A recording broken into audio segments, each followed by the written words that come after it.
Wahai anak-anak muda sekalian, cuba tanya pada diri kalian, ke mana jatuhnya sikap dan peribadi anak-anak orang Islam? Ke mana hilangnya moral dan akhlak Islam?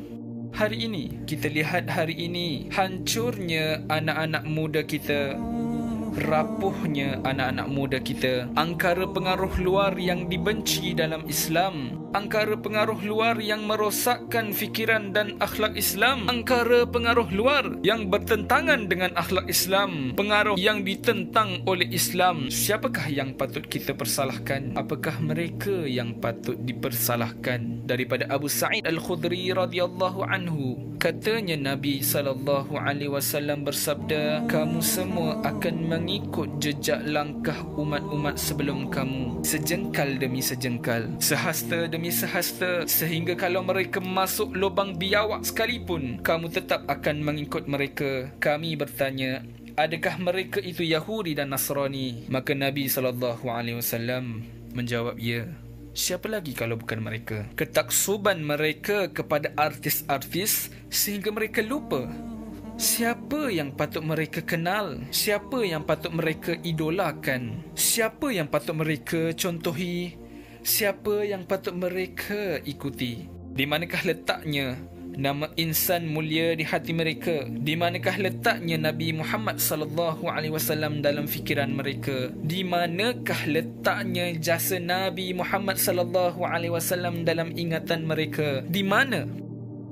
Kami mahu tahu di mana. Apakah di hati kalian hanyalah orang-orang yang menayangkan keindahan dunia yang hina dengan suaranya, dengan tariannya, dengan lakonannya, dengan kekayaannya, dengan bakatnya, dengan mukanya, dengan tubuhnya, dengan apa sahaja, sampaikan mereka lebih layak duduk di hati kalian melebihi sang kekasih Allah Nabi Muhammad Rasulullah SAW? Tidakkah kamu merenung daripada ayat Allah Subhanahu wa taala?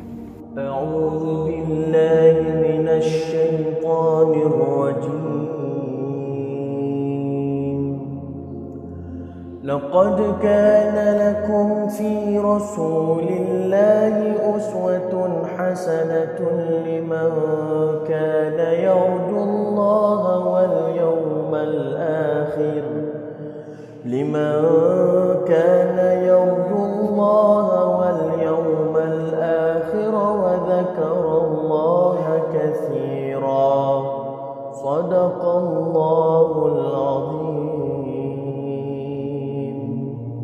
Suatu ketika dahulu, ketika Ali Ar-Ridha Ibn Musa Al-Kazim Ibn Ja'far As-Sadiq datang pada satu perkumpulan dan para penduduk setempat datang untuk melihatnya. Ketika sampai di luar kota dan saat itu dia memakai penutup pada wajahnya, kemudian para penduduk memintanya untuk membuka penutup wajahnya. Maka akhirnya ia membuka wajahnya yang penuh dengan cahaya. Dan saat itu hadirin disebab dengan tangisan. Maka mereka berkata, ceritakanlah kepada kami satu hadis daripada bapa dan atuk-atuk kamu. Maka aku meriwayatkan daripada ayahku Musa Al-Kazim, daripada ayahnya Ja'far Sadiq, daripada ayahnya Muhammad Al-Baqir, dan daripada ayahnya Ali Zainal Abidin, daripada ayahnya Al-Husain, daripada ayahnya Ali bin Abi Talib, daripada Rasulullah SAW, daripada Allah Subhanahu wa taala berfirman, kalimah la ilaha illallah adalah bentengku. Barang siapa yang mengucapkan la ilaha illallah akan masuk ke dalam bentengku, dan barang siapa yang masuk ke dalam bentengku maka ia terjaga dari seksa. Mereka menulis hadis tersebut dengan sanad ini, dan para hadirin yang berjumlah 20,000 orang di luar kota menyiapkan bekas dakwat dan siap untuk menulis dengan dakwatnya. Mereka tidak ada pena yang mudah kita dapatkan dengan mudah dan murah. Mereka hanya ada ranting dan potongan kayu serta dakwat untuk menulis. 20,000 orang yang hadir dalam pertemuan itu, mereka menulis hadis itu. Seperti itulah kedudukan agama dan ilmu pada zaman tersebut. Hari ini, berapa ramai orang Islam yang berkumpul kerana ilmu. Kerana hari ini yang kita lihat, orang-orang Islam yang hadir hanyalah di konsert-konsert dan hiburan, di media sosial, artis, selebriti dan gosip, di stadium dan tempat permainan, di pusat-pusat hiburan, di tempat-tempat maksiat. Kenapa tidak di masjid dan surau? Hari ini maksiat berleluasa, kemungkaran merata-rata, aurat, arak, zina, Sudah terang-terangan, apakah kita tidak takut dengan ancaman Allah? Apakah kita tidak gentar dengan siksaan Allah? Apakah kalian tidak membaca tentang kaum yang terdahulu? Ada yang dihancurkan, ada yang dimusnahkan, ada yang dihinakan.